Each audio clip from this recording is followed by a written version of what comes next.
హియాటస్ రావటం, ఎంత legendary star అయినా ఫేడ్ అవుట్ అయిపోవటం అన్నది సినిమా ఇండస్ట్రీలో కామన్. ఈ రూల్ నుంచి స్టార్ కమెడియన్ బ్రహ్మానందం కూడా ఎక్సెప్షన్ కాదు. కొన్నాళ్లుగా అంతగా సినిమాల్లో కనిపించని బ్రహ్మానందం టైం తీసుకుని మరోసారి ఫుల్ ఫ్లెడ్జ్ కామెడీ రోల్లో ఆడియన్స్ ముందుకొస్తున్నారు. మరి ఈ సినిమాతో బ్రహ్మి బౌన్స్ బ్యాక్ అవుతారా? బ్రహ్మానందం ఈ పేరు విన్నా తలుచుకున్నా నవ్వు రావడం గ్యారంటీ. ఆ రేంజ్లో ఆడియన్స్ ని ఇంపాక్ట్ చేసిన యాక్టర్. కమేడియన్ గా ప్రజెంట్ ఉన్న కమేడియన్స్ కి ఇన్స్పిరేషన్ గా టాలీవుడ్ లో బ్రహ్మానందం చాలా కీ రోల్ ప్లే చేశారు.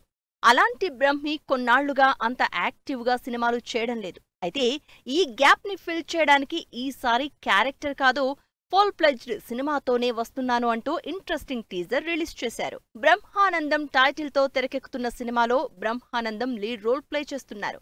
నిఖిల్ డైరెక్షన్ లో స్వధర్మ ప్రొడక్షన్స్ రాహుల్ ప్రొడ్యూస్ చేస్తున్న ఈ బ్రహ్మ ఆనందంలో బ్రహ్మానందం పెద్ద కొడుకు గౌతమ్ మరోసారి ఆడియన్స్ ముందుకొస్తున్నారు. తండ్రి కొడుకులైన వీళ్ళిద్దరూ ఈ సినిమాలో తాతా మనవాళ్లుగా కనిపించబోతున్నారు. ఈ క్రేజీ కాంబినేషన్ కి తోడు టీజర్ ఎక్స్పెక్టేషన్స్ పెంచేయడంతో బ్రహ్మ ఆనందం సినిమా మీద మంచి అంచనాలు క్రియేట్ అవుతున్నాయి. అంతేకాదు బ్రహ్మానందం ఈ సినిమాలో ఫుల్ ప్లెజ్డ్ కామెడీ రోల్ చేస్తూ ఉండడంతో మరోసారి టాలీవుడ్ లో బ్రహ్మి హవా నడవడం గ్యారంటీ అని, ఈ సినిమాతో ఈ స్టార్ కమేడియన్ మళ్లీ ఫామ్ లోకి వస్తారని ఎక్స్పెక్ట్ చేస్తున్నారు ఫ్యాన్స్. గౌతమ్, ప్రియా వడ్లమాని హీరోయిన్లుగా నటిస్తున్న బ్రహ్మానందం సినిమాలో వెన్నెల కిషోర్ మరో ఇంపార్టెంట్ రోల్ ప్లే చేస్తున్నారు. కెరియర్ స్టార్టింగ్ నుంచి డిఫరెంట్ రోల్స్ సెలెక్ట్ చేసుకుంటున్న ప్రియా వడ్లమాని ఈ సినిమాలో కూడా పెర్ఫార్మెన్స్ ఓరియంటెడ్ రోల్లో కనిపిస్తోంది. ఈ ఎలిమెంట్స్ తో పాటు టీజర్ రిలీజ్ తో ఫిబ్రవరి 14న థియేటర్లలోకి వస్తున్న ఈ సినిమాపై మంచి బజ్ క్రియేట్ అవుతోంది.